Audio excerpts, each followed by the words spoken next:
everyone and welcome to Mind Review. I am Sakshi Kaushik and once again a very warm welcome to the Psychology Entrances Let's Crack It series by Mind Review, जिसमें हम लोग cover कर रहे हैं psychology का undergraduate level का syllabus, various papers, various topics and numerous discussions.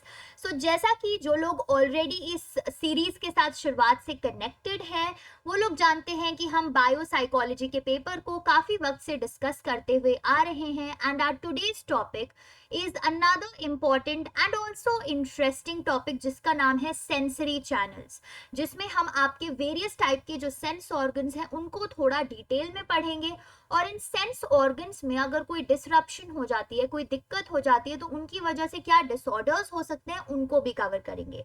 So without wasting any further time let us get started with our video and I want your complete concentration, your notebook and your pen. These three things from you and you are all set to गो.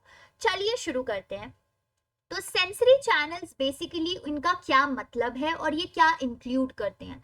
तो sensory channels में वो receptors included होते हैं जो information को transmit करते हैं, या तो एक्सटर्नल वर्ल्ड से आने वाली इंफॉर्मेशन या इंटरनल ऑर्गन से आने वाली इंफॉर्मेशन. अब इंटरनल ऑर्गन्स को हम एक और नाम से जानते हैं जिसका नाम है विसरल ऑर्गन्स. तो कहीं भी अगर आप ये नाम सुने विसरल ऑर्गन, उसका मतलब होता है हमारे इंटरनल ऑर्गन्स, जैसे कि हमारा हार्ट, हमारे lungs, intestines and all of those organs. ठीक है.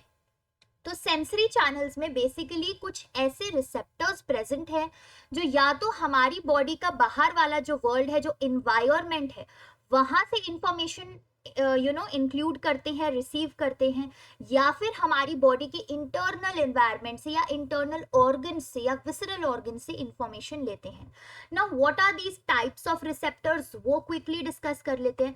तीन तरीके के रिसेप्टर्स हो सकते हैं: एक्सटेरोसेप्टर्स, इंटेरोसेप्टर्स एंड प्रोप्रियोसेप्टर्स. तो ये तीन नाम आपको एकदम टिप्स पे होने चाहिए आपके, और आपको इनके फंक्शंस भी पता होने चाहिए. तो एक्सटेरोसेप्टर और इंटेरोसेप्टर जो है आपको नाम से ही पता लग जाएगा. एक्सटेरोसेप्टर क्या करता है, वो इंफॉर्मेशन रिसीव करता है एक्सटर्नल वर्ल्ड के बारे में, और इंटेरोसेप्टर इंफॉर्मेशन रिसीव करता है हमारे इंटरनल ऑर्गन्स से, जिनको हम विसरल ऑर्गन्स भी बोलते हैं. तो एक्सटेरोसेप्टर्स जो एक्सटर्नल वर्ल्ड से इंफॉर्मेशन रिसीव कर रहा है उसमें कौन से रिसेप्टर्स इंक्लूडेड हैं या कौन से सेंस ऑर्गन्स इंक्लूडेड हैं. So you have your visual, auditory, olfactory, gustatory and tactile receptors. तो डोंट वरी, इन सारे रिसेप्टर्स को डिटेल में हम बहुत जल्द डिस्कस करने वाले हैं. Just a little bit of patience and concentration is required.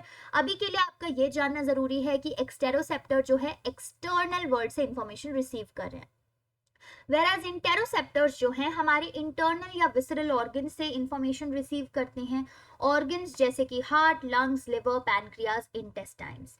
And the next type of receptor is your proprioceptors. Proprioceptors जो हैं वो इंक्लूड करते हैं senses of movement and positioning of our head, of our muscles. तो हमारी body के जो muscles हैं, हैंड्स हैं, लेग्स हैं, हेड हैं, उनकी कैसी मूवमेंट हो रही है, वो एक दूसरे के रिस्पेक्ट में कैसे पोजिशनड हैं, कैसे मूव कर रहे हैं, उन सारी सेंसेस के लिए रिस्पॉन्सिबल होते हैं प्रोप्रियोसेप्टर्स. और इसमें क्या चीजें इंक्लूडेड होती हैं या क्या सेंसेस इंक्लूडेड होते हैं? Kinesthetic senses and vestibular senses. तो एक थोड़ा सा हम विजुअल ग्राफिक देख लेते हैं आपके एक्सटेरोसेप्टर्स का. ये है आपके एक्सटेरोसेप्टर्स. ठीक है. विजुअल मतलब आप जो आईज के थ्रू देख रहे हो, ऑडिटरी आप जो अपने ईयर्स से सुन रहे हो, काइनेस्थेटिक को हम कवर करेंगे बाद में, ऑल्फैक्टरी जो आप अपने नोज के थ्रू स्मेल कर पा रहे हो, और यहाँ पे है सेंस ऑफ टच जो कि इन्वॉल्व हो जाता है, गस्टेटरी की आप क्या टेस्ट कर पा रहे हो अपने टंग के थ्रू. तो ये कुछ आपके एक्सटेरोसेप्टर्स हैं जो कि visual, auditory, olfactory, gustatory and tactile pathways include करते हैं.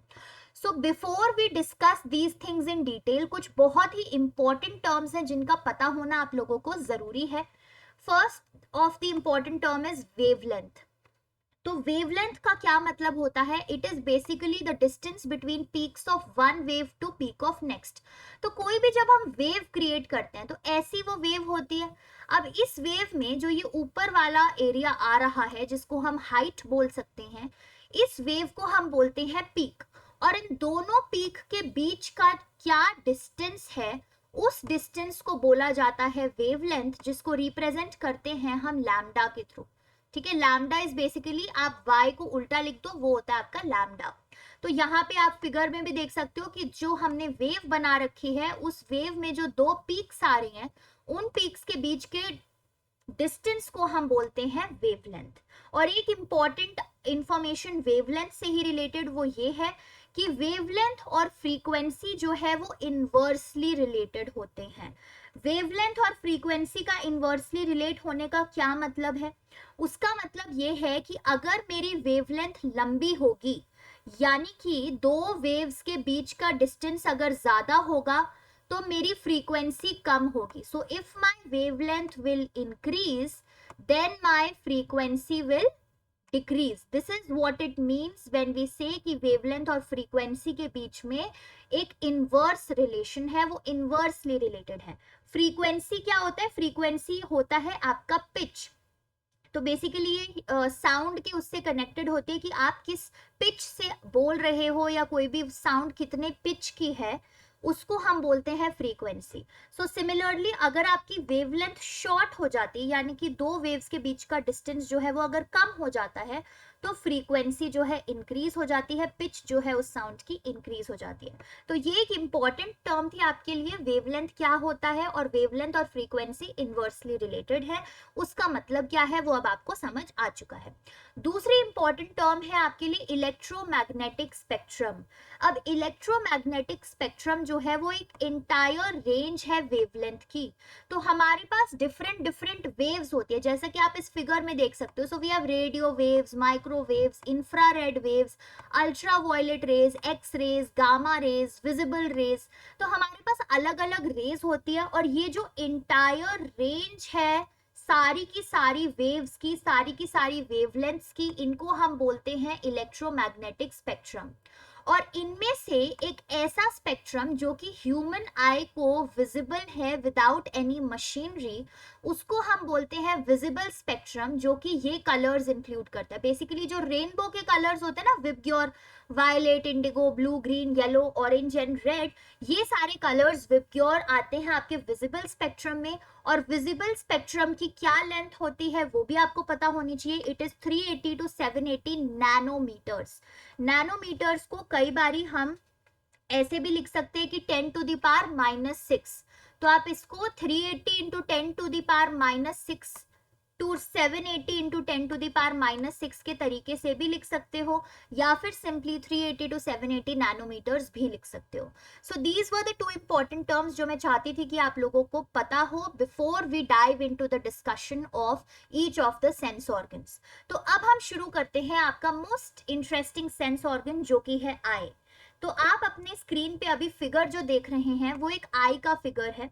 आई नो थोड़ा शॉकिंग लग रहा है कि सामने से देखने में तो आई जो है बड़ी प्यारी सी लगती है, ऐसी खतरनाक फिगर नहीं लगती, but this is how your I looks. अब एक एक करके ये जो डिफरेंट लेबल्स मैंने किए हुए हैं आपकी नंबरिंग के साथ, उनको डिस्कस करते हैं कि ये आई के कौन से पार्ट होते हैं और इनका क्या फंक्शन है। सो सबसे पहले हम शुरू करेंगे कॉर्निया के साथ। कॉर्निया होती है आपकी आउटर मोस्ट लेयर। तो आपकी आंखों की जो आउटर मोस्ट लेयर है, जो आपकी आईज को प्रोटेक्ट करती है, वो अलाउ करती है कि कौन सी लाइट आपकी आई के अंदर एंटर कर रही है या नहीं कर रही है, वो होती है आपकी cornea. Then another important part is your sclera.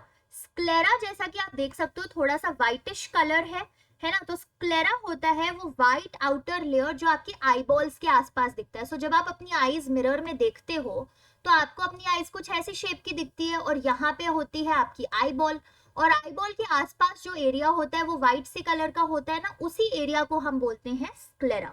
ठीक है, सो कॉर्निया हो गया है, स्क्लेरा हो गया है। दूसरा इंपॉर्टेंट एरिया आपकी आई का है वो है आइरिस। तो ये वाला यहाँ पे जो आप ब्लू सा एरिया देख रहे हो वो है आइरिस। आइरिस बेसिकली क्या करता है, हमारी आई का कलर देता है। तो हम बोलते हैं ना कि आई बॉल किसी की ब्लैक कलर की है, किसी की ब्राउन कलर की है, किसी की ब्लू कलर की है, किसी की ग्रे, किसी की green, and so on and so fourth. So that is not exactly the colour of your eye ball, it is the colour of your iris, क्योंकि आइरिस ही वो पार्ट है आपकी पूरी आई का जो आपकी आई को कलर देती है। सेकेंडली, आइरिस जो है आपके प्यूपिल के साइज को कंट्रोल करती है। प्यूपिल पे हम थोड़ी देर में आएंगे कि क्या फंक्शन है प्यूपिल का, बट ये जो आइरिस के बाद ही जस्ट बाद ये ब्लैक एरिया आपका जो प्यूपिल है, वो उसका साइज जो है आइरिस ही कंट्रोल करती है। और क्योंकि आइरिस प्यूपिल का साइज कंट्रोल करती है, तो इसी वजह से आइरिस जो है वो ये चीज भी कंट्रोल करती है कि हमारी आंखों में कितना अमाउंट ऑफ लाइट एंटर करेगा। ठीक है, अब क्योंकि हमने आइरिस डिस्कस कर ही लिया है, तो उसी से एकदम रिलेटेड स्ट्रक्चर है प्यूपिल। प्यूपिल क्या करता है, वो ओपन और क्लोज होता है to control the amount of light that will enter our eye. और प्यूपिल को कंट्रोल कौन कर रहा है, आइरिस ही कंट्रोल कर रहा है। सो प्यूपिल की ओपनिंग और क्लोजिंग को आइरिस ही कंट्रोल करता है, लेकिन प्यूपिल की ओपनिंग और क्लोजिंग पे डिपेंड करता है कि हमारी आंखों में कितनी लाइट आएगी या कितनी नहीं। तो जब हमारी आंखों के सामने एकदम से कोई ब्राइट लाइट या टॉर्च एकदम फ्लैश कर देता है, तो हमारी आंखें एकदम बंद हो जाती है ना। क्यों होती है, क्योंकि हमारा प्यूपिल जो है वो एकदम से रिस्पॉन्ड करता है, आइरिस प्यूपिल को क्लोज करने के लिए कमांड देता है, ताकि हमारी आंखों में एकदम से ज्यादा लाइट ना जाए और हमारी आईज डैमेज ना होए। तो हमारी आउटर मोस्ट लेयर थी कॉर्निया, उसके बाद आपका जो व्हाइट पार्ट है आई का वो है स्क्लेरा। आइरिस है जो आपकी आई को कलर दे रहा है, जो आपका प्यूपिल का साइज कंट्रोल कर रहा है। प्यूपिल का साइज कंट्रोल करता है आइरिस, तो इस वजह से वो ये भी कंट्रोल करता है कि हमारी लाइट में कितनी अमाउंट ऑफ लाइट आएगी। प्यूपिल था जो आइरिस कंट्रोल कर रही है डायरेक्टली प्यूपिल को। प्यूपिल ओपन और क्लोज होता है in response to the amount of light that is going to enter our eye. उसके बाद दूसरा जो इंपॉर्टेंट स्ट्रक्चर है आई का वो होता है लेंस। तो लेंस का काम क्या होता है, यहाँ पे जो आप देख रहे हो बिल्कुल अंदर जाके आपका लेंस प्रेजेंट है प्यूपिल के बाद। तो लेंस का काम होता है कि जो लाइट हमारी आईज में आ रही है, उस लाइट को लेंस जो है रेटिना पे फोकस करता है। रेटिना कहीं बिल्कुल पीछे है, यहाँ पे देखो बिल्कुल पीछे है रेटिना। तो इस रेटिना पे आने वाली लाइट को फोकस करने का काम लेंस करता है। और लेंस जो है वो अपनी शेप को चेंज करता रहता है in response to the amount of light that is entering the eye, या फिर कोई ऑब्जेक्ट कितना नियर बाय या कितना फार अवे है, उसके रिस्पॉन्स में भी लेंस अपनी शेप को चेंज करता है और आने वाली लाइट को रेटिना पे फोकस करता है। अब लेंस से ही रिलेटेड स्ट्रक्चर है आपके सिलियरी या बॉडी मसल्स। तो यहाँ पे ये जो आप साइड में व्हाइट लाइंस और स्ट्रक्चर्स देख रहे हो, वो है आपके सिलियरी मसल्स। सिलियरी मसल्स का क्या काम होता है कि वो लेंस को पहली बात तो एक स्ट्रक्चरल सपोर्ट देते हैं। अगर आप देख सकते हो तो ये लेंस के साथ ही कनेक्टेड है ना। तो सिलियरी मसल्स आपके लेंस को स्ट्रक्चरल सपोर्ट देते हैं, और वो लेंस की जो शेप मैंने बोला था आपको जब हम लेंस डिस्कस कर रहे थे, तो मैंने बताया था कि लेंस अपनी शेप चेंज करती है। तो वो शेप जो चेंज हो रही है लेंस की, that happens with the help of your ciliary muscles only. ठीक है, तो सिलियरी मसल्स लेंस को सपोर्ट करते हैं स्ट्रक्चरली, और उनकी जो शेप में चेंज आती है उसमें फैसिलिटेट करते हैं। अच्छा, अब यहाँ पे कंजक्टाइवा नाम का एक और स्ट्रक्चर है जिसको मैंने लेबल नहीं किया है, लेकिन आपको पता होना चाहिए कि ये जो कंजक्टाइवा है उसका क्या फंक्शन होता है। सो जो हमारी आईज को ल्यूब्रिकेशन मिलती है या तो टीयर्स के थ्रू या म्यूकस के थ्रू, ठीक है, तो हमारा टीयर प्रोडक्शन, म्यूकस प्रोडक्शन जो हमारी आई को ल्यूब्रिकेट करता है, हमारी आई को प्रोटेक्ट करता है, वो काम होता है कंजक्टाइवा के थ्रू। ठीक है, तो हमने इस तरफ के सारे जो है स्ट्रक्चर्स डिस्कस कर लिए। आई होप आपको सारे क्लियर हैं। उसके बाद आता है आपका रेटिना, जिसका एक काफी ज्यादा इंपॉर्टेंट रोल होता है। तो रेटिना क्या करता है, वो हमारी आने वाली जो लाइट, जो लेंस ने जो लाइट रेटिना के ऊपर फोकस करी थी, उस लाइट को एक इलेक्ट्रिकल इंपल्स में कन्वर्ट करने का काम करता है रेटिना। अब आप बोलोगे कि इलेक्ट्रिकल इंपल्स में कन्वर्ट करने की क्या जरूरत है, भाई हमारा जो ब्रेन है, जो मास्टर माइंड है, वो तो सिर्फ इलेक्ट्रिकल इंपल्सेस ही समझ सकता है ना, लाइट को तो नहीं समझ पाएगा वो। तो इसीलिए रेटिना जो है उस आने वाली लाइट को, जिसको लेंस ने रेटिना के ऊपर फोकस किया था, उसको इलेक्ट्रिकल इंपल्सेस में कन्वर्ट करती है रेटिना। और रेटिना हमें एनेबल करती है कलर देखने के लिए, जो डिफरेंट डिफरेंट ऑब्जेक्ट्स में हम अलग अलग कलर देख पाते हैं, हमारा जो फाइन विजन होता है उन सारी चीज़ों में फैसिलिटेट करती है रेटिना। रेटिना में प्रेजेंट होते हैं दो इंपॉर्टेंट स्ट्रक्चर्स जिनको हम बोलते हैं रॉड्स एंड कोन्स। तो ये जो कोन्स है वो एनेबल करते हैं कलर विजन, ठीक है। तो जो आप डिफरेंट कलर्स देख पा रहे हैं अभी अपनी स्क्रीन पर, वो हो पा रहा है क्योंकि आपकी रेटिना में कोन्स प्रेजेंट है। तो C for cones, C for colour vision, cones facilitate colour vision.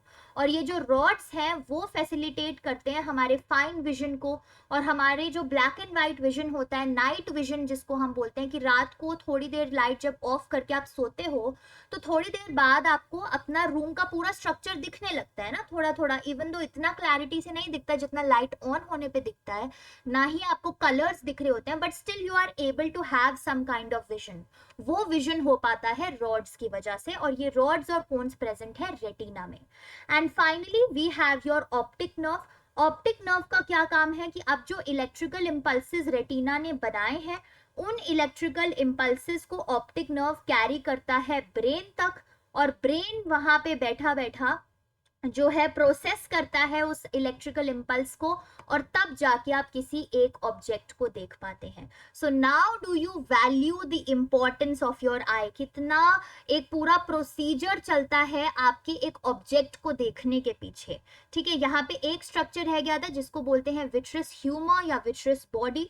Vitreous humour का बेसिकली ये रोल होता है कि हमारी जो आई की आपको राउंड सी ओवल सी शेप दिख रही है, उस शेप को मेंटेन करने का काम विट्रस ह्यूमर करता है। एंड सेकेंडली हमारी विजन को थोड़ी क्लैरिटी देने का काम विट्रस ह्यूमर या विट्रस बॉडी करता है। So this is your complete eye, और ये है आपके आई का स्ट्रक्चर। आई होप आपको ये सारे स्ट्रक्चर्स जो हैं अच्छे से क्लियर है और समझ आ गए हैं, क्योंकि इनके कई बारी एमसीक्यूज में रिलेटेड क्वेश्चंस आ जाते हैं। अब आई से ही रिलेटेड कुछ टर्म्स हैं जो हमको डिस्कस करनी है। अब वो टर्म्स हैं एक ह्यू, एक ब्राइटनेस और एक सैचुरेशन। तो ह्यू का मतलब होता है कलर, सिंपली कि अभी करंटली ह्यू कौन से कलर में है, रेड कलर में, उसी को हम ह्यू बोलेंगे। तो ह्यू का सिंपली मतलब होता है कलर। ब्राइटनेस का मतलब होता है the intensity of the stimulus, कि कितना इंटेंस है वो पर्टिकुलर कलर। तो अगर ये रेड कलर है या ह्यू अगर रेड है, so how intense read it is, how bright it is, वो आपका बताएगा ब्राइटनेस। और सैचुरेशन होता है प्योरिटी ऑफ कलर, कि कोई कलर कितना प्योर है या कितना मिक्सड अप है दूसरे कलर्स के साथ, ठीक है। सो that is your saturation. 3 terms हैं, इंपॉर्टेंट टर्म्स हैं। फिर 2 अलग टर्म्स आती हैं जो कलर ब्लाइंडनेस से रिलेटेड है, एक है मोनोक्रोमैटिज्म और एक है डाइक्रोमैटिज्म। सो मोनोक्रोमैटिज्म तो होता है टोटल कलर ब्लाइंडनेस, कि जो कोन्स जिनकी हम बात कर रहे थे जो रेटिना में प्रेजेंट है और आपके कलर विजन के लिए रिस्पॉन्सिबल होती हैं, वो कोन्स बिल्कुल भी फंक्शनल नहीं होती उस इंसान में जो मोनोक्रोमैटिज्म से सफर करता है, और उनको कोई भी कलर जो है वो क्लियरली नहीं नजर आता है, टोटल कलर ब्लाइंडनेस होती है। डायक्रोमैटिज्म में क्या है कि कुछ ही कलर्स नजर आ रहे हैं लेकिन कुछ बेसिक कलर्स गायब हैं, कुछ प्राइमरी कलर्स नहीं पता लग रहे हैं। सो कुछ कलर्स के लिए कलर ब्लाइंडनेस है, बट कुछ कलर्स जो है एक्सपीरियंस कर पा रहा है इंसान। सो मोनोक्रोमैटिज्म था कि एक भी कलर एक्सपीरियंस नहीं हो रहा, टोटल कलर ब्लाइंडनेस। डायक्रोमैटिज्म की कुछ कलर्स एक्सपीरियंस हो रहे हैं। So with this we complete your eye. अब दूसरा जो सेंस ऑर्गन है वो है ear, another interesting sense organ. तो एक बारी फिर से हम फिगर के थ्रू जो है ईयर के डिफरेंट पार्ट्स को समझेंगे और उनके फंक्शंस को। तो मैंने यहाँ पे ज्यादा राइट अप ना करके फिगर्स ही इंक्लूड किए हैं, जैसे आई के स्ट्रक्चर में था ईयर के, क्योंकि राइट अप आपके बुक्स में आपको मिल जाएगा, बट वीडियोस जो है वो हेल्प करेंगी आपको एक पिक्टोरियल रिप्रेजेंटेशन देखने की, आपको एनेबल करेंगे उस चीज को विजुअलाइज करने में। तो हमारा जो ईयर है हमने अपने सहूलियत के लिए उसको 3 पार्ट्स में डिवाइड किया हुआ है, outer ear, middle ear and inner ear. Outer ear में इंक्लूडेड, जैसे आप देख सकते हो ये जो स्ट्रक्चर है हमारा, इसको हम बोलते हैं आउटर ईयर। जो आपका ईयर का फ्री लोब है जो आपको बाहर दिख रहा है, that completely is your outer ear, जिसका नाम है पिना। तो इसको हम बोलते हैं पिना। फिर आपका आता है मिडल ईयर। मिडल ईयर में जो है ईयर बोन्स इंक्लूडेड होती हैं। ईयर बोन्स जो हैं उनको हम बोलते हैं ossicles, which are the smallest bones in our body. तो ये जो ऑसिकल्स या ईयर बोन्स होती हैं वो हमारी बॉडी की स्मॉलेस्ट बोन्स है। और कौन सी है वो 3 ईयर बोन्स या ossicle, these are stirrup, anvil and hammer. अब स्टिरअप को जो है हम स्टेप्स भी बोलते हैं, एनविल को कई लोग इनकस भी बोलते हैं, और हैमर को कई लोग मैलियस भी बोलते हैं। तो हो सकता है आपकी बुक्स में ऑसिकल्स का नाम मैलियस, इनकस या स्टेप्स हो, या फिर आपकी बुक्स में हैमर, एनविल या स्टिरअप हो। ठीक है, सो ये तीनों जो नाम हैं ये ऑसिकल्स के हैं, ईयर बोन्स के हैं, जो इंक्लूडेड हैं आपके मिडल ईयर में। और उसके बाद आपका आता है इनर ईयर। इनर ईयर में जो एक इंपॉर्टेंट स्ट्रक्चर इंक्लूडेड है वो है आपका कॉक्लिया, और कॉक्लिया के अंदर जाके बिल्कुल प्रेजेंट होता है ऑर्गन ऑफ कोर्टाई, जिसका फंक्शन हम थोड़ी देर में समझने वाले हैं। तो बेसिकली कोई भी साउंड जब हमारे पास आ रही है तो वो कैसे जा रही है, तो अभी जो आप मेरी आवाज सुन पा रहे हो through the help of this video and your phone, जो भी आवाज आपके पास आ रही है, सबसे पहले आपका एक्सटर्नल ईयर या फिर आपका पिन्ना उन साउंड वेव्स को कलेक्ट करता है। तो आपके फोन या जो भी डिवाइस आप यूज कर रहे हो इस वीडियो को देखने के लिए, उस डिवाइस से आने वाली जो साउंड वेव्स है वो आपका ईयर का पिन्ना या एक्सटर्नल ईयर कलेक्ट करता है। फिर उसके बाद क्या होता है कि वो साउंड वेव्स इस ऑडिटरी केनाल, ठीक है, इसको क्या बोलते हैं, जो लंबी केनाल है अंदर, ये होती है आपकी ऑडिटरी केनाल। तो इस केनाल के थ्रू वो साउंड वेव्स जाती हैं, और जब वो साउंड वेव्स इस केनाल के थ्रू जाती हैं तो वो टकराती हैं ईयर ड्रम से, तो इसको हम बोलते हैं ईयर ड्रम। ठीक है, ईयर ड्रम को टिम्पैनिक मेम्ब्रेन भी कई लोग बोलते हैं, कई बुक्स में लिखा होता है। तो जैसे ये साउंड वेव्स जो है ईयर ड्रम से टकराती हैं तो ये टिम्पैनिक मेम्ब्रेन या ईयर ड्रम जो है वो वाइब्रेट होना शुरू करता है। अब ऑफ कोर्स नेचुरली हमको वो वाइब्रेशन फील नहीं होती, बट इंटरनली वो वाइब्रेशन होती है। फिर जैसे ही ये ईयर ड्रम या टिम्पैनिक मेम्ब्रेन वाइब्रेट करती है तो वो वाइब्रेशंस और आगे आपके ऑसिकल्स तक जाती हैं। ऑसिकल्स क्या थी, वो टाइनी बोन्स जो हमारी ईयर बोन्स है, स्टिरअप, एनविल, हैमर, या फिर जिसको हमने स्टेप्स, इनकस या मैलियस भी बोल सकते हैं। तो फिर ये साउंड वेव्स जो आई थी, वाइब्रेशंस जो आई थी, वो ऑसिकल्स तक जाती हैं, और ऑसिकल्स या ईयर बोन्स क्या करती हैं, उन वाइब्रेशंस को और भी ज्यादा एम्पलीफाई करती हैं। एम्पलीफाई का मतलब हम बोलते हैं ना, एम्पलीफायर लगा लो ताकि साउंड और तेज हो जाए। तो वाइब्रेशंस को इंक्रीज करने का काम, एम्पलीफाई करने का काम करती हैं ऑसिकल्स। जब ये वाइब्रेशंस जो है वो इंक्रीज होती हैं, एम्पलीफाई होती हैं, तो ये वाइब्रेशंस आपके इनर ईयर तक पहुंचती हैं, यानी कि कॉक्लिया तक पहुंचती हैं। अब कॉक्लिया में 3 इंपॉर्टेंट फ्लूइड फिल्ड कैनाल्स होते हैं, semi circular fluid filled canals. कौन सी ये कैनाल्स हैं, इसमें आपका वेस्टिब्यूलर कैनाल इंक्लूडेड है, कॉक्लियर कैनाल इंक्लूडेड है, टिम्पैनिक कैनाल इंक्लूडेड है। तो कॉक्लिया तक यानी कि इनर ईयर तक जब आपकी ये वाइब्रेशंस पहुंची, तो कॉक्लिया के अंदर, जैसा हमने पहले ही डिस्कस किया था, क्या होता है, ऑर्गन ऑफ कोर्टाई। सो ऑर्गन की स्पेलिंग आपको पता है, ऑर्गन ऑफ कोर्टाई, कोर्टाई इज CORTI। आप चाहें तो इस डायग्राम में लेबल कर सकते हैं if you are making it in your notebook. So cochlea के अंदर होता है ऑर्गन ऑफ कोर्टाई, जो मेजर इंपॉर्टेंट ऑर्गन है हमारे हियरिंग के लिए। अब क्योंकि ये इतना ज्यादा इंपॉर्टेंट है हमारे हियरिंग के लिए, इसीलिए देखो कितना अंदर जाके एकदम सेफली पैकेज्ड है कॉक्लिया के अंदर। तो ऑर्गन ऑफ कोर्टाई एक हेयर लाइक स्ट्रक्चर होता है कॉक्लिया के अंदर, जो बेसिकली उसका काम क्या होता है, ट्रांसडक्शन का काम होता है। ट्रांसडक्शन का मतलब क्या हुआ कि ये जो वाइब्रेशंस आ रही थी, ये जो साउंड वेव्स कॉक्लिया तक पहुंची थी, उन साउंड वेव्स को इलेक्ट्रिकल इंपल्सेस में कन्वर्ट करने का काम करता है ऑर्गन ऑफ कोर्टाई। तो जैसे हमारी आई के केस में रेटिना जो बिल्कुल अंदर की तरफ प्रेजेंट है, वो लाइट वेव्स को इलेक्ट्रिकल इंपल्सेस में कन्वर्ट कर रही थी ताकि ऑप्टिक नर्व जो है वो ब्रेन के पास उन इलेक्ट्रिकल इंपल्सेस को ले जा सकें, वैसे ही ईयर के केस में कॉक्लिया तक आने वाली साउंड वेव्स एंड वाइब्रेशंस को ऑर्गन ऑफ कोर्टाई इलेक्ट्रिकल इंपल्सेस में कन्वर्ट करता है, और वो इलेक्ट्रिकल इंपल्सेस फिर जाती हैं ऑडिटरी नर्व के थ्रू हमारे ब्रेन तक, और तब जाके हमारा ब्रेन उस इलेक्ट्रिकल इम्पल्स को जो है अंडरस्टैंड करता है, समझता है, प्रोसेस करता है, और फिर हमें कुछ सुनता है। तो ये सारे प्रोसेस इतनी स्पीड से होते हैं कि जैसे जैसे मैं बोल रही हूँ आप सुन भी रहे हो, बट इस पूरे प्रोसेस को समझने में हमें कितना टाइम लग गया वो आप भी जानते हैं। ठीक है, but this is how your complete hearing happens, और आपका ईयर के ये कुछ मेजर पार्ट्स हैं जो आपको पता होने ही चाहिए। ठीक है, आउटर ईयर में क्या है, मिडल ईयर में क्या है, इनर ईयर में क्या है, और उनके क्या फंक्शंस हैं। सो आई होप आपको ईयर का ये फंक्शन अच्छे से क्लियर हो गया है। अब ईयर से रिलेटेड भी कुछ इंपॉर्टेंट टर्म्स है जो डिस्कस करनी है। So these are intensity, frequency, timbre and amplitude. अब intensity is related to how loud a noise is. तो जैसे ह्यू रिलेटेड था डायरेक्टली कलर से ही, इंटेंसिटी जो है वो आपका रिलेटेड है लाउडनेस से, कि कोई भी साउंड कितनी लाउड है या कितनी कम लाउड है, एंड इसको हम मेजर करते हैं डेसिबल में। एंड फ्रीक्वेंसी, ये हम पहले ही डिस्कस कर चुके हैं, वो हमारी पिच से रिलेटेड होती है। फ्रीक्वेंसी हमारी जो वेवलेंथ है उसका एक मेजर होती है। फ्रीक्वेंसी और वेवलेंथ इनवर्सली रिलेटेड है, कि अगर वेवलेंथ बढ़ेगी तो फ्रीक्वेंसी घटेगी, और फ्रीक्वेंसी अगर बढ़ेगी तो वेवलेंथ भी कम होगी, ठीक है। और वेवलेंथ को मेजर किया जाता है हर्ट्स में। तो इंटेंसिटी, फ्रीक्वेंसी पता होना चाहिए आपको कि ये क्या चीजें होती हैं और इनकी मेजरमेंट यूनिट्स क्या होती हैं। All right, and after that we have timbre and amplitude. Timbre होती है आपकी टोनल क्वालिटी की, क्या क्वालिटी है आपके साउंड की, वो हो गया आपका timber. And amplitude is basically how loud your sound is, ठीक है। तो इंटेंसिटी और एम्पलीट्यूड आपके साउंड की लाउडनेस से ही रिलेटेड है। So with that we also complete your ear वाला sense, and then there are other senses जैसे कि टेस्ट या गस्टेटरी सेंस जिसको हम बोलते हैं।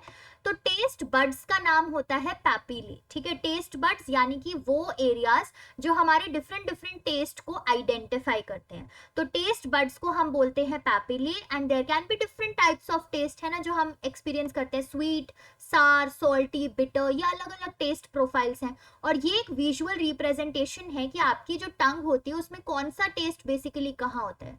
तो बिल्कुल एंड में आपका बिटर टेस्ट प्रेजेंट है, ठीक है, two words. Then next is your sour taste जो आपका आ जाता है, फिर सॉल्टी, और बिल्कुल फ्रंट पे आपका स्वीट टेस्ट प्रेजेंट है, ठीक है। तो ये आपके गस्टेटरी या टेस्ट सेंस के बारे में है। और एक और सेंस होती है जो कि ऑल्फैक्टरी सेंसेस या ऑल्फैक्शन, जो कि सेंस ऑफ स्मेल होती है।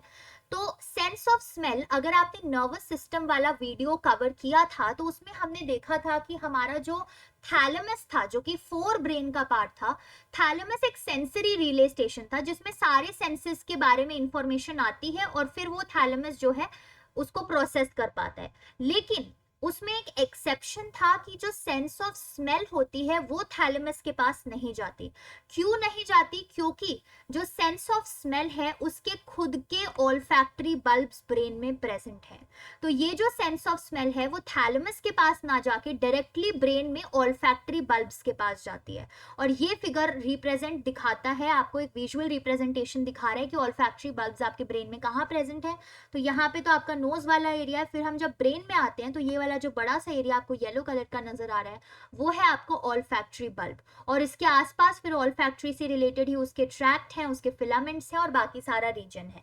सो ये एक हमने नर्वस सिस्टम में भी चीज डिस्कस ऑलरेडी कर ही ली थी कि ऑल्फैक्टरी बल्ब्स प्रेजेंट होते हैं और उन्हीं बल्ब्स में जाती है सेंस ऑफ स्मेल, ना कि थैलेमस के पास। तो ये है आपका ऑल्फैक्शन। अब स्मेल भी अलग अलग तरीकों की हो सकती है, अलग अलग ओडर्स हो सकती हैं, या तो फ्रेग्रेंट ओडर हो सकती है, एसिडिक ओडर हो सकती है, कुछ जलने की बर्न्ट ओडर हो सकती है, ठीक है, या फिर कोई स्वेटी ओडर हो सकती है। तो अलग अलग सेंस ऑफ स्मेल हमारे को होते हैं, राइट। चलिए, तो यहाँ पे हमने काफी सारे मेजर सेंसरी ऑर्गन्स जो हैं आपके कवर कर लिए हैं। आई है, ईयर है, फिर टेस्ट है, स्मेल है, ठीक है। अब कुछ डिसऑर्डर्स फटाफट से कवर करेंगे कि हमारी ये जो डिफरेंट सेंसरी सिस्टम्स हैं, अगर इनमें कोई माल फंक्शनिंग हो जाती है, इनके फंक्शनिंग में कोई दिक्कत आ जाती है तो क्या डिसऑर्डर्स हो सकते हैं। तो उनमें से एक डिसऑर्डर का नाम है agnosia. Now what is agnosia? Agnosia, अब ये देखो, ये वाला सेगमेंट सबसे इंपॉर्टेंट है, बड़े एमसीक्यूज आते हैं इससे रिलेटेड और ये बहुत ही कंफ्यूजिंग टर्म्स है, प्लीज ध्यान से समझ लो। मैं आपके 5 मिनट ही और लेने वाली हूँ, and then you can enjoy, you can take a break. बस 5 मिनट और फुल कॉन्सेंट्रेशन मुझको दे दो, ठीक है। तो एग्नोजिया है, एग्नोजिया का क्या मतलब होता है और ये क्या डिसऑर्डर होता है। So agnosia is basically the loss of ability to recognise any object. तो कोई भी ऑब्जेक्ट जो आपको नजर आ रहा है, ठीक है, उस ऑब्जेक्ट को रिकॉग्नाइज करने की एबिलिटी जब लूज हो जाती है तब हम उस डिसऑर्डर को बोलते हैं एग्नोजिया। एग्जाम्पल क्या हो सकता है? बेसिक एग्जाम्पल लेते हैं, आप जिस भी डिवाइस में ये वीडियो देख रहे हैं उस डिवाइस को आप रिकॉग्नाइज कर पा रहे हैं, whether it is a mobile, it is an iPad, it is a mobile, whatever it is a laptop, whatever your devices. लेकिन अगर आपकी वो एबिलिटी लूज हो जाए दैट आपके सामने वो ऑब्जेक्ट तो है, आप उसको देख भी पा रहे हैं लेकिन आप रिकॉग्नाइज नहीं कर पा रहे कि ये क्या ऑब्जेक्ट है, and it is happening very frequently with you, तो उसको एग्नोसिया टर्म दिया जाता है। अब ये वो चीज नहीं होती जब हम फ्रीक्वेंटली कभी कभी भूल जाते हैं, हम बोलते हैं अरे क्या बोलते हैं इस चीज को, क्या नाम था इसका। वैसे रिलेट मत कीजिए इस डिसऑर्डर को, क्योंकि हर एक चीज हम सबके साथ थोड़े बहुत अमाउंट्स में होती है, but agnosia becoming a disorder requires the supervision of some qualified professional, वही डायग्नोज कर सकते हैं, आप खुद प्लीज डायग्नोसिस मत कीजिए। तो एग्नोसिया के लिए सिंपली आपको ये चीज रिमेंबर करनी है कि ऑब्जेक्ट को रिकॉग्नाइज करने की एबिलिटी जब खत्म हो जाती है तो होता है एग्नोसिया। एग्नोसिया के डिफरेंट टाइप्स हो सकते हैं, जो कि है prosopagnosia, apperceptive visual agnosia and associative visual agnosia. तीनों डिस्कस करते हैं क्या है। तो प्रोसोपैग्नोसिया में क्या होता है कि हम लोगों को उनके फेस से रिकॉग्नाइज नहीं कर पाते, तो हम मे बी उनकी वॉइस से उनको रिकॉग्नाइज कर लें, उनके कुछ बॉडी स्ट्रक्चर से उनको रिकॉग्नाइज कर लें, लेकिन उनका फेस देख के हम उस इंसान को रिकॉग्नाइज नहीं कर पा रहे हैं, then it is known as prosopagnosia. And apperceptive visual agnosia में क्या होता है कि जो इंडिविजुअल एस्पेक्ट्स होते हैं ना किसी भी विजुअल इंफॉर्मेशन के, उसको हम कंबाइन नहीं कर पा रहे हैं, एक होल परसेप्शन नहीं ले पा रहे हैं। तो फॉर एग्जांपल आप एक साइकिल देखते हो, तो आप साइकिल के डिफरेंट डिफरेंट इंडिविजुअल कंपोनेंट्स होते हैं कि भाई सामने हैंडल है, उस पर घंटी लगी हुई है, फिर सीट है, उसके टायर्स हैं, बैक सीट है, ये डिफरेंट डिफरेंट इंडिविजुअल एस्पेक्ट्स हैं उस साइकिल के, और इन इंडिविजुअल एस्पेक्ट्स को आपका ब्रेन कंबाइन करके आपको बताता है कि अरे ये तो एक साइकिल है। लेकिन जिन लोगों को अपर्सेप्टिव विजुअल एग्नोसिया होता है, उनको डिफिकल्टी होती है इन इंडिविजुअल एस्पेक्ट्स को कंबाइन करके एक होल परसेप्शन करने में। अब क्योंकि उनको डिफिकल्टी हो रही है एक होल परसेप्शन करने में, तो वो उस ऑब्जेक्ट को रिकॉग्नाइज नहीं कर पाएंगे। और अगर उनको बोला जाएगा कि भाई ये एक एक मैंने ऐसा करके कुछ स्क्वायर सा फिगर बनाया है, अब मुझे तो पता है ये स्क्वायर है क्योंकि मैं इन इंडिविजुअल लाइंस को एक होल परसेप्शन करके आइडेंटिफाई कर पा रही हूँ, लेकिन अगर मैं उस इंसान को बोलूंगी जिसको maybe apperceptive visual agnosia diagnose किया गया है बाय अ प्रोफेशनल, उस इंसान को मैं बोलूंगी कि स्क्वायर वाले फिगर को आप अपनी नोटबुक में कॉपी करो, so they will have trouble copying this figure, क्योंकि वो समझ ही नहीं पा रहे हैं कि ये क्या चीज है, वो उसका एक होल परसेप्शन नहीं ले पा रहे हैं। एंड एसोसिएटिव विजुअल एग्नोसिया में क्या होता है, थोड़ा बहुत रिलेटेड है अपर्सेप्टिव विजुअल एग्नोसिया से, बट एसोसिएटिव विजुअल एग्नोसिया में बेसिकली क्या हो रहा है कि इंसान फीचर्स तो कंबाइन कर पा रहा है, यानी कि इंडिविजुअल एस्पेक्ट्स को एक होल परसेप्शन में तो ले पा रहा है, और अगर मैं उसको बोलती हूँ कि स्क्वायर को कॉपी करो अपनी नोटबुक में, तो वो स्क्वायर को एज इट इज कॉपी करके, ये तो रेक्टेंगल बन गया, चलो उस स्क्वायर को एज इट इज कॉपी करके अपनी नोटबुक में वो बना भी लेगा वो इंसान, ठीक है। लेकिन होगा क्या, that the person will not recognize what exactly is it that they drew। तो agnosia all in all related ही इसी चीज से है कि आप किसी ऑब्जेक्ट को, किसी इंसान को उनके फेस के थ्रू नहीं पहचान पा रहे हो, ठीक है। Then the next type of disorder is your aphasia. अब एफेजिया दो तरीकों का हो सकता है, या तो वर्निकीज एफेजिया या Broca's aphasia. And aphasia related है आपके स्पीच प्रोडक्शन और स्पीच कॉम्प्रिहेंशन में डिफिकल्टी से। सो नर्वस सिस्टम वाला वीडियो जिन जिन लोगों ने देखा था उनको याद होना चाहिए कि हमने डिस्कस किया था वर्निकीज एरिया एंड ब्रोकाज एरिया। कहाँ डिस्कस किया था, जब हम फोर ब्रेन का सेरिब्रम या सेरिब्रल कॉर्टेक्स डिस्कस कर रहे थे, तो मैंने बताया था कि सेरिब्रल कॉर्टेक्स जो है वो 4 लोब्स में डिवाइडेड होता है, 2 हेमिस्फेयर्स में डिवाइडेड होता है।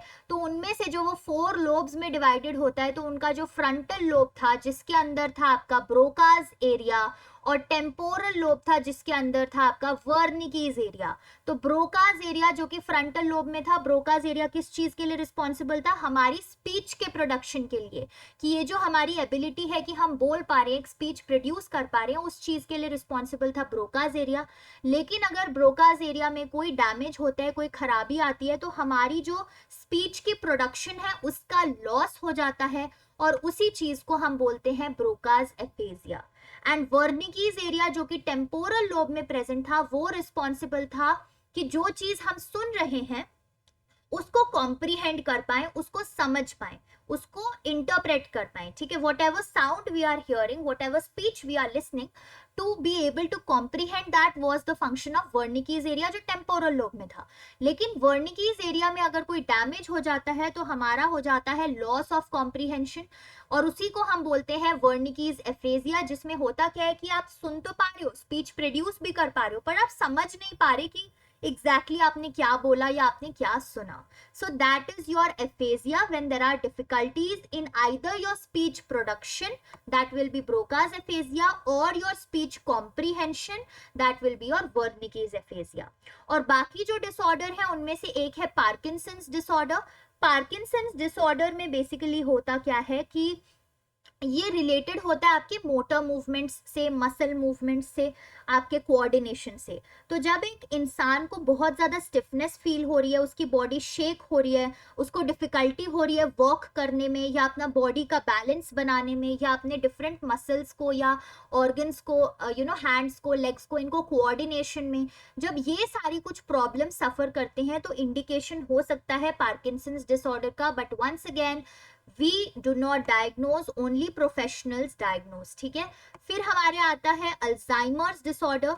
अल्जाइमर्स डिसऑर्डर में क्या होता है, ये एक ऐसा डिसऑर्डर होता है जिसमें हमारे जो ब्रेन सेल्स होते हैं वो डीजेनरेट करने लग जाते हैं, यानी कि वो वेस्ट होने लग जाते हैं और डाई होने लग जाते हैं, ठीक है। So brain cells begin to get wasted, they begin to die, जिसकी वजह से क्या होता है कि हमारा मेमोरी में लॉस होना शुरू हो जाता है धीरे धीरे।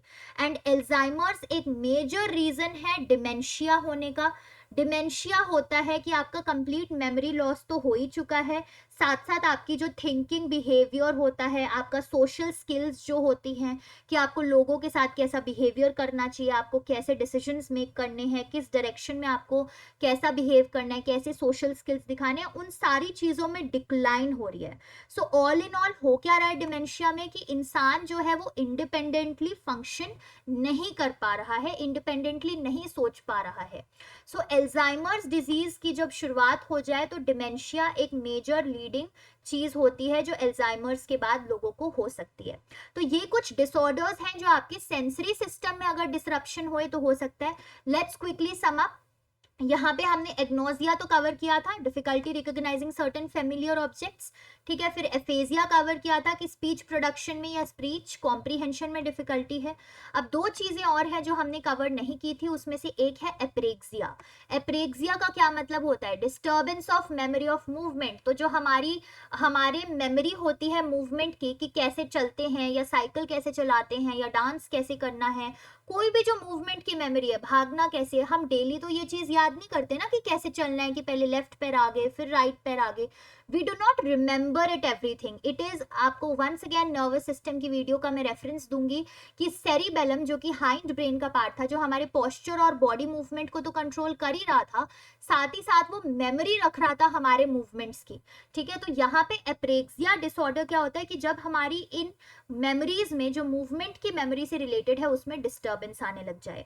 और एस्टेरोजिनोसिस क्या होता है, या एस्टेरोग्नोसिस बोलते हैं कई लोग इसे। एस्टेरोजिनोसिस या एस्टेरोग्नोसिस होता है when you have difficulty in recognising objects by touch. तो आपका जो सेंस ऑफ टच होता है, जब उससे आपको कोई भी ऑब्जेक्ट रिकॉग्नाइज करने में डिफिकल्टी होने लगे, तो एस्टेरोग्नोसिस वाली जो डिसऑर्डर होती है, that is a likely outcome, right. तो यहाँ पे हमने डिसऑर्डर्स भी डिस्कस कर लिए हैं। तो हमारा एक्सटेरोसेप्टर और इंटेरोसेप्टर काफी हद तक कंप्लीट हम कर चुके हैं। अब प्रोप्रियोसेप्टर में दो टर्म्स थी जो मैंने बोला था बाद में डिस्कस करेंगे, एक थी काइनेस्थेटिक और एक थी वेस्टिब्यूलर। तो काइनेस्थेटिक सेंस क्या होती है, ये बेसिकली होती है हमारी मसल्स, टेंडन्स और जॉइंट्स की सेंस। हमारे डिफरेंट जॉइंट्स होते हैं ना, जैसे नी जॉइंट है, एल्बो जॉइंट है, मसल्स हैं, तो उनकी कैसे मूवमेंट हो रही है और उनके मूवमेंट की सेंसेस कैसी हैं, उसको हम बोलते हैं काइनेस्थेटिक सेंस। और वेस्टिब्यूलर सेंस होती है हमारी हेड, जो हमारा जो हेड है उसकी कैसी मूवमेंट हो रही है, हमारे हेड की कैसी पोजिशनिंग है, हमारा हेड का कैसा बैलेंस है with respect to the rest of the body, उस सेंस को हम बोलते हैं वेस्टिब्यूलर सेंस। और क्योंकि हम ईयर वाला जो पार्ट है वो ऑलरेडी डिस्कस कर चुके हैं, तो अब आपको आसानी होगी ये समझने में कि ये जो वेस्टिब्यूलर सेंस है ये ओरिजिनेट कर रही है हमारे इनर ईयर के सेमी सर्कुलर कैनाल से। So once again if I show you the diagram of ear, तो यहाँ पे ये जो हमारे सेमी सर्कुलर कैनाल्स है ना, इसके अंदर से ओरिजिनेट करती है वेस्टिब्यूलर सेंस, जो हमको बताती है कि हमारी हेड की कैसी मूवमेंट है, कैसी पोजिशनिंग है and all of those things. So with that guys we come to an end of today's video. Thank you so much for being so patient. I know ये वीडियो 10 मिनट ऊपर हो गई है 30 minute से, but I really thank you कि आपने अपना patience बना के रखा, आपने टाइम इन्वेस्ट किया और खूब अच्छे से आपने पढ़ाई कंप्लीट करी। तो अगर आपको अभी भी कोई डाउट रह गया है तो आप कमेंट करके मुझसे पूछ सकते हैं उस डाउट को। And till then have a very good day. Make sure that you have subscribe to the channel and clicked on the bell icon, ताकि आगे आने वाली वीडियोस जो psychology entrances let's crack it series से related है वो आपके phone में ऑटोमेटिकली आती रहे और आपको पढ़ने के लिए मोटिवेट करती रहे। सो I hope that you will keep studying, you will keep enjoying and relaxing and participating in co-curricular activities. Meet you in the next video. Bye-bye.